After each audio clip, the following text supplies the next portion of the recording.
आज संगत जी, प्यार से कहना धनंकार जी। आज जैसे अभी आपने सभी ने देखा कि किस तरह समागम का भी जो ये थीम स्थिरता और ये जो लोगो भी कि कैसे एक पेड़ का ही एक सिंबॉलिक रूप लेकर कि चाहे कितनी हवा चलती है और ऊपर से पेड़ इतना हिलता है, इतनी टहनियाँ, इतने पत्ते हिलते हैं, पर नीचे से तो वो रूट्स हैं जो पेड़ की एक जड़ें, वो इतनी मजबूती से उस पेड़ को कहीं सरकने नहीं देती, चाहे कितनी भी हवा चले। कैसे वो पेड़ अपनी जगह पे स्थिर इस वजह से ही हो पाता है क्योंकि उसकी रूट्स इतनी गहरी और मजबूत पकड़ रखती हैं। तो ऐसे ही अगर हम देखें कि किस तरह जीवन में हमें स्थिर अगर होना है तो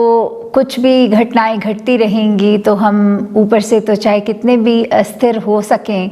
पर अंदर से जो एक स्थिर के साथ जुड़ने से ही स्थिर होना कि अगर हमारी रूट्स ही ये विश्वास इस ज्ञान पर, कैसे इस निराकार पर हम जब पूर्ण विश्वास कर लेते हैं तो ये हमारा मजबूती, ये विश्वास की ही हमें स्थिर रखती है। फिर वही होता है कि चाहे कितनी भी संसार में आंधियाँ हमारे जीवन में आएँ उस रूप में, पर फिर वो ठस से मस एक भक्त नहीं होता, अपने जीवन में बिल्कुल इस ठहरे हुए के साथ ही ठहरा हुआ होता है।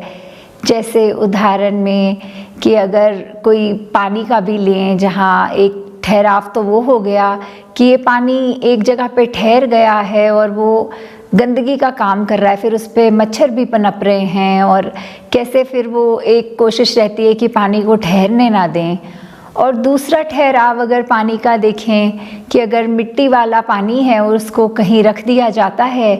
तो उसकी मिट्टी नीचे को सेटल हो जाती है और ऊपर एकदम वो ट्रांसपेरेंट क्लियर वाटर फिर बन जाता है। तो कैसे फिर अगर हम ठहराव की, अपने मन की अगर बात करें यहाँ, तो हमें किस तरह का ठहराव लाना है कि ऐसा कि इतनी सारे जो सोच विचार मन में चल रहे हैं उनका ये स्विमिरन द्वारा इस निरंकार से ध्यान जोड़कर जब मन में शांति आती है तो फिर वो ऐसा ही ठहराव हो जाता है कि चाहे डिस्टर्बिंग थॉट्स होते हैं वो एकदम काम डाउन होकर हमारे मन में वो मिट्टी की तरह नीचे सेटल हो जाते हैं और फिर हम एक स्वच्छ मन से, एक साफ सुथरे, एक प्योर फीलिंग से ही आगे बढ़ते हैं और ना कि हम उस पानी की तरह हो जाते हैं जो अपने आप में इतना गंदा कि सेटल ही नहीं हो पाता और अगर सरफेस पे लगता भी है तो उस पे सिर्फ कीड़े और मच्छर ही पनपते हैं। तो वो किस तरह की स्थिरता हमें चाहिए वो हम खुद ही सोच लें और निर्णय कर लें कि इस निरंकार प्रभु परमात्मा, इस साथ संगत, इस ईश्वर से जुड़ेंगे तो सच्चे रूप में स्थिरता आएगी। और जैसे ये भी आज संगत में लगातार ही हमें सुनने को मिला, किस तरह एक ज्ञान के बाद जो एक विवेक का रोल होता है, कैसे हमारी ये चेतनता हमारे साथ होती है कि ज्ञान लेने के बाद हमारी रिस्पॉन्सिबिलिटी इतनी बढ़ जाती है कि हर कदम हमारा फिर निरंकार से जुड़ के ही हो, क्योंकि जिस वक्त इस निरंकार को हमने भुला दिया तो वहाँ हमसे ये पूरा का पूरा ब्रह्म ज्ञान उस पलों के लिए हमसे छिन भी गया और फिर एक गलती होनी स्वभाव में हो जाती है। तो दातार सभी पे कृपा करे कि आने वाले समागम पे जहाँ फोकस करते हुए सभी ने एक उस भाव से कि फिज़िकली तो समागम न ही रहा इस साल, पर कैसे घरों में बैठे एक समागम का भी जहां आनंद लेना है और सेवाओं में भी कंट्रीब्यूशन अपने उस तरह जिस रूप में भी घर बैठे कर सकें, वैसे ही करके सेवा इस बार प्रवान होनी है।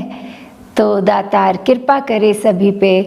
कि एक चेतनता को सामने रखते हर समय एक एक बोल, एक एक कर्म अपना तोल के ऐसे करी जाए और मन को इस निरंकार प्रभु से जोड़कर एकदम स्थिर किया जाए। साथ संगत जी, धनंकार जी।